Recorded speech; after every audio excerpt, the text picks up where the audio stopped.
नमस्कार, गौरीज ब्लॉग नाशिक या माझ्या यूट्यूब चॅनलमध्ये तुमच्या सगळ्यांचं खूप खूप मनापासून स्वागत. व्हिडिओ स्किप न करता पूर्ण बघा. चला, सगळ्यांना शुभ संध्याकाळ. आणि आजचा व्हिडिओचा जो टॉपिक आहे तो म्हणजे काही ज्या गोष्टी आहेत त्या मी तुमच्याबरोबर शेअर करणार आहे. त्या म्हणजे काय, तर काही लोक काय होतं, आपण लोकांशी खूप चांगलं वागतो, काही वेळेस अगदी निस्वार्थपणे आपण चांगलं वागत जातो, अपेक्षा न ठेवता. आणि अपेक्षा कुठल्या गोष्टीची ठेवू पण नाही कधी. तर आपण निस्वार्थपणे जे चांगलं वागतो त्याचा लोक गैरफायदा घेत असतात. तर हा गैरफायदा घेऊ नाही म्हणून 10 नियम फक्त तुमच्याबरोबर मी आज शेअर करणार आहे माझ्या अनुभवानुसार. चला, आणि ते पॉइंट मी काढून घेतलेले आहेत. हे 10 नियम जर तुम्ही पाळले तर तुमचा लोक कधी चांगल्या स्वभावाचा तुमचा फायदा घेणार नाही. तर आपला पहिला पॉइंट आहे, कोणालाही, अगदी कोणालाही, नातेवाईक असो किंवा तुमचे कोणी परके असो, त्यांना कोणालाही 2 वेळेपेक्षा जास्त फोन करू नका.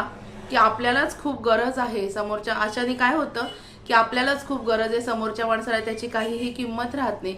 म्हणून कोणालाही फोन करायचा असेल तर 2 वेळेपेक्षा जास्त वेळा फोन करू नका. कारण काय होतं, आपण काय फोन करतो, समोरचा व्यक्ती त्याला रिस्पॉन्स देत नाही, तो फोन उचलतच नाही. अशा वेळेस फक्त 2 वेळा फोन करा, परत तिसऱ्यांदा फोन लावू नका, त्यांचा फोन तुम्हाला आपोआप येईल. नंबर 2, कोणाशी अतिमैत्री करू नका. कारण आपण कोणाशी पण अतिमैत्री केली तर त्याची किंमत त्या नात्याची राहत नाही. कारण आपण चांगलं वागत जातो आणि समोरच्या व्यक्तीला असं वाटतं की गरज आपल्यालाच आहे. म्हणून कोणाशीही जास्त मैत्री करू नका, कारण आपल्या नात्याची किंमत राहत नाही. पॉइंट 3, विचारलं नाही तर ज्ञान देऊ नका, लोक उपदेशक समजतात. आपल्याला जर कोणी विचारलं नाही तर स्वतःहूनच आपण समोरच्याला नॉलेज द्यायचा प्रयत्न करायचा नाही. कारण लोक काय म्हणतात की हा उपदेशक आहे, खूपच शहाणपणा शिकवतो किंवा याला जास्तच डोकं आहे असं दाखवतो, असं म्हणण्यापेक्षा आपण विचारल्याशिवाय जास्त वाह्यात बडबड करू नका. कारण मग काय होतं, लोक आपल्याला उपदेशक समजतात, त्याच्यामुळे असं करायचं नाही. पॉइंट नंबर 4, कमी बोला. आपल्या काही ज्या गोष्टी असतात या गोपनीय ठेवायच्या असतात. सगळ्यांना तुमचं सगळंच अगदी काही कळू देऊ नका. कारण काय होतं, आपण भोळ्या भावामध्ये सांगायला जातो, समोरचा व्यक्ती त्याचा फायदा घेतो. आपल्या ज्या काही गोष्टी आहेत ह्या गोपनीय ठेवायला शिका. काही गोष्टी ह्या कॉन्फिडेन्शियलच ठेवल्या गेल्या पाहिजेत. आपण सगळीकडे पटकन असं आपलं माइंड ओपन करायचं नाही, कारण समोरचा जो ऐकणारा असतो तो खरंच चांगल्या वृत्तीने ऐकतो का हे आपल्याला माहित नसतं, त्याच्यामुळे असं करायचं नाही. आणि पॉइंट नंबर 5, आपलं प्रत्येक गोष्टीमध्ये आपण प्लॅनिंग करत असतो, बरोबर आहे. उद्या काय करायचंय, अगदी 1 तासाने काय करायचंय, सकाळी उठलं की दुपारी जेवायला काय करायचंय, जेवायला झाल्यानंतर रात्रीचं काय करायचंय, किंवा काही महत्वाची कामं असतात. तर ह्या ज्या गोष्टीचं प्लॅनिंग आपलं आदल्या दिवशीच किंवा 1-2 तास आधीच होत असतं. तर आपलं जे प्लॅनिंग आहे हे दुसऱ्यांना लगेचच कोणालाही सांगू नका. आपले जे प्लॅनिंग असतात हे कॉन्फिडेन्शियल ठेवायचे असतात, गुप्त ठेवायचे असतात. कारण सगळंच काही आपण प्रत्येकाला सांगत बसायचं नसतं. पॉइंट नंबर 6, पैसे मिळवण्यासाठी म्हणजे आपल्या अर्निंगसाठी वेगवेगळे मार्ग शोधा. आजकाल सगळ्या गोष्टींमध्ये महागाई वाढलेली आहे, प्रत्येकाचे खर्च वाढलेले आहेत. म्हणून अर्निंगसाठी वेगवेगळे मार्ग शोधा. एकाच गोष्टीवर अवलंबून राहू नका. म्हणजे काही गृहिणी असतील तर त्यांनी गृहउद्योग काय सुरू करायचा, किंवा बसल्या बसल्या घरी काय आपल्याला ज्यातून अर्निंग होईल अशा गोष्टी करायच्या. हे जे आहे म्हणजे ट्युशन्स घेऊ शकतो आपण, किंवा कुठले ऑनलाईन वर्क करू शकतो. असे अर्निंगचे वेगवेगळे मार्ग शोधा. एकाच कामावरती अवलंबून राहायचं नाही.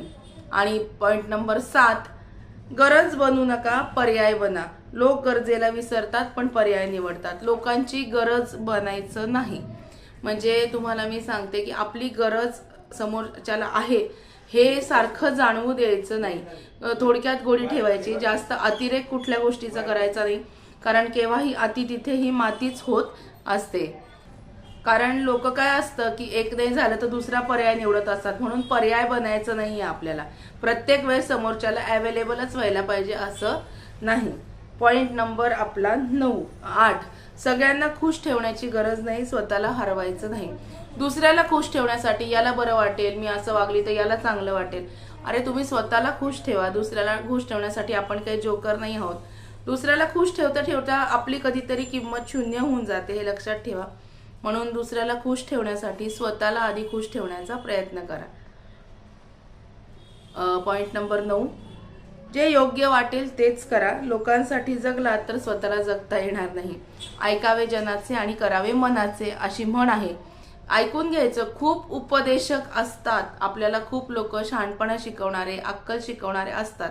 ऐकून घ्यायचं, एका कानाने ऐकायचं, दुसऱ्या कानाने सोडून द्यायचं आणि आपल्याला जे वाटलं, आपल्या मनाला जे वाटतं तेच करायचं. लोकांसाठी जगायचं नाही, आपल्याला आपल्या स्वतःसाठी जगायचं असतं. बरोबर की नाही? आता पॉइंट नंबर आपला 10, कोणीतरी आपल्या आयुष्यामध्ये खूप चांगली पण माणसं असतात, वाईटही माणसं असतात. बरोबर ना? तर ज्यांनी आपल्याशी काही चांगले व्यवहार केलेले आहेत, आपलं आयुष्यामध्ये काही चांगलं काम केलंय किंवा आपल्यासाठी काही चांगल्या गोष्टी केलेल्या आहेत, तर त्यांचे आभार मानायला मात्र विसरू नका. जर कोणी तुमच्याशी वाईट वागतलं असेल आयुष्यामध्ये, तुमच्या बऱ्याच प्रत्येकाच्या आयुष्यामध्ये चांगले वाईट प्रसंग येतात, चांगले वाईट लोक येतात, तऱ्हेवाईट लोक येतात.